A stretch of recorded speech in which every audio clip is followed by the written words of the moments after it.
Hello everyone, I am Lokesh and welcome back to the channel. So friends, this video is related to Wipro Infosys onboarding joining updates.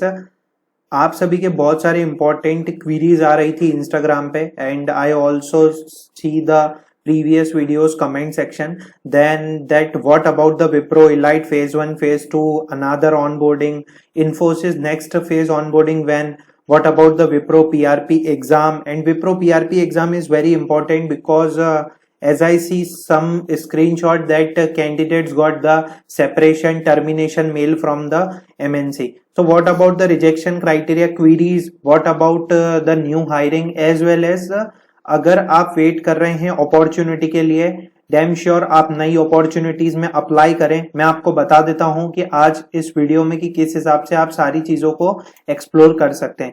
Let's start the video and I already made one video for all of you that Wipro PRP exam is very important. You have to check out this video because you have to check because Wipro PRP exam training exam is very important in order to get the project. Okay, so basically this type of mail is related to the Infosys. Okay, and okay, so you have to just check out that basically this type of mail is got by candidates. Infosys Limited, dear, it has been identified that you are not meeting our academic eligibility criteria, hence your offer stand null and void. Regards, talent acquisition, Infosys Limited.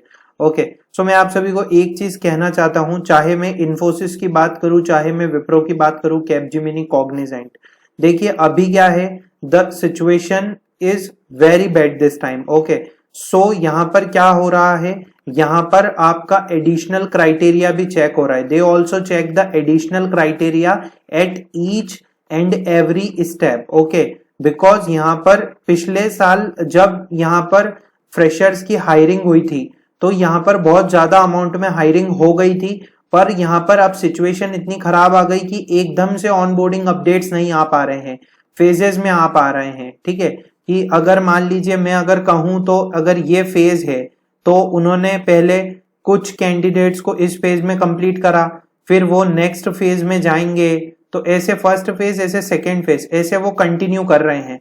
But एक बात है कि इन्फोसिस की criteria की बात करूं या फिर विप्रो की, टीसीएस की या फिर किसी के भी क्राइटेरिया की बात करूं, एट एनी स्टेप मैं आपको यहां पर बता दूं, आप ध्यान रखिएगा, किसी भी स्टेप पे अगर उन्हें लगता है कि क्राइटेरिया में कुछ दिक्कत है या फिर कोई और दिक्कत आ रही है तो यहां पर रिजेक्शन आने के चांसेस रहते हैं.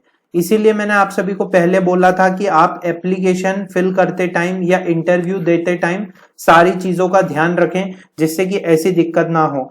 अब हम मान सकते हैं कि हाँ अभी एडिशनल क्राइटेरिया बहुत चेक हो रहा है. बाकी मैं आप सभी को यही कहूंगा कि देखिए रिजेक्शन आने के बाद ऐसा नहीं सोचना है कि अब तो हम रिजेक्ट हो गए कंपनी से, अब हम कुछ नहीं कर सकते. आपको अपनी स्किल्स पे भरोसा होना चाहिए और आपको न्यू जॉब अपॉर्चुनिटीज में अप्लाई करना है. देखिए मैं आपको ऐसा क्यों कह रहा हूं, मैं आपको ये नहीं बोल रहा हूं कि आप है ना वेट ही मत करो ऑनबोर्डिंग का.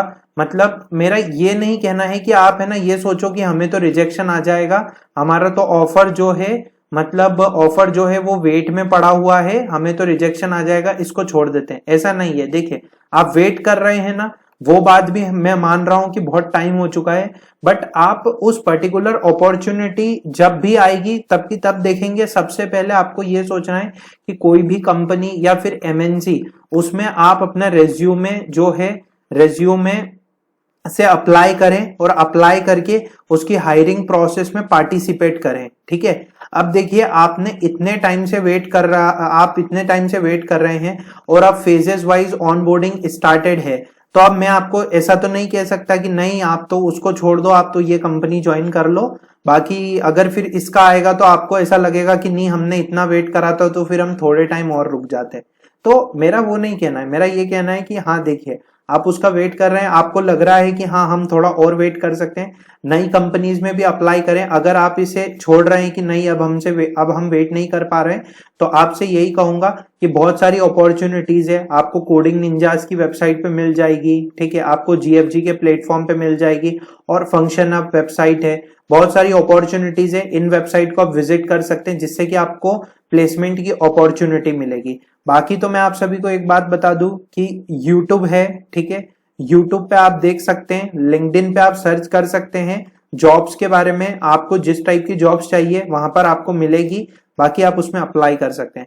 What about the Wipro Elite both phase onboarding? So मैं आपको यहाँ पर ये बता दूं कि देखिए ये टोटली डिपेंड्स रहेगा उनकी डिमांड्स पे, ये जैसे जैसे डिमांड्स आएगी वो आपको ऑनबोर्डिंग देंगे।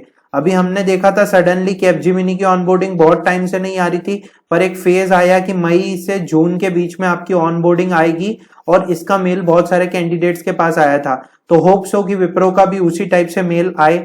विप्रो पीआरपी एग्जामिनेशन टर्मिनेशन का मैंने अभी देखा है, तो पीआरपी एग्जाम जो है उसकी तैयारी आप अच्छे से करें। आप विप्रो में सिलेक्ट हो चुके हैं, आपकी ट्रेनिंग एग्जाम चल रही है, और ट्रेनिंग एग्जाम चाहे मैं विप्रो की बात ही नहीं कर रहा हूं, मैं इन्फोसिस, टीसीएस, कॉग्निजेंट, कैपजेमिनी, सारी ट्रेनिंग एग्जाम्स में अगर मान लीजिए आप जिसमें सिलेक्ट हुए हैं उसकी ट्रेनिंग एग्जाम है, उसमें ध्यान दीजिए।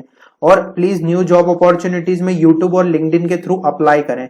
मेरा यही सारी कहने का मतलब है, मेरा ये कहने का मतलब नहीं है कि हाँ मुझे पता है कि टाइम बहुत ज्यादा हो चुका है और फाइनेंशियल कंडीशंस जो है उसे भी आपको ध्यान रखना है, तो आप स्टार्टअप से ज्वाइन कीजिए या फिर आप नई एमएनसीज के लिए जाएं, ठीक है, जिससे कि आपको नई कंपनीज या एमएनसीज जिसमें आपको अपॉर्चुनिटी मिलती है। आपको यूट्यूब पे बहुत सारे चैनल्स मिल जाएंगे जो आपको जॉब्स बता रहे हैं। बाकी एक ही बात रखिएगा, फेक जॉब्स से दूर रहें, क्योंकि वो आपको ऐसी जॉब्स ना बता दे कि आपको 2100 रुपए भरने हैं या फिर आपको 5000 रुपए भरने हैं अपना इंटरव्यू शेड्यूल कराने के लिए। नहीं, आपके रेज्यूमे के बेसिस पे आप सिलेक्ट हो सकते हैं। हम बहुत जल्दी एक बहुत ही अच्छी अनाउंसमेंट आप सभी के सामने लेके आएंगे, जिससे कि आपको बहुत अच्छी अपॉर्चुनिटी मिलेगी।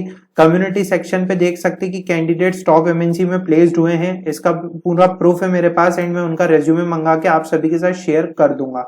ओके, जरूर से देखें कि वो America based MNC morning star में प्लेस्ड हुए हैं। तो आप सभी के लिए हायरिंग ला रहे हैं, तो इसमें जितना हो सकता है अप्लाई करें। जिस जिस हायरिंग में दूसरे चैनल्स को फॉलो करके उनमें भी अप्लाई करें, जहां जहां आपको जॉब अपॉर्चुनिटी दिख रही है वहां अप्लाई करें। बैठने से या फिर वेट करने से कोई ऑप्शन नहीं आएगा, ठीक है, आपको ये चीज सॉर्ट आउट करनी पड़ेगी। I hope this video is useful for everyone. Thanks for watching the video.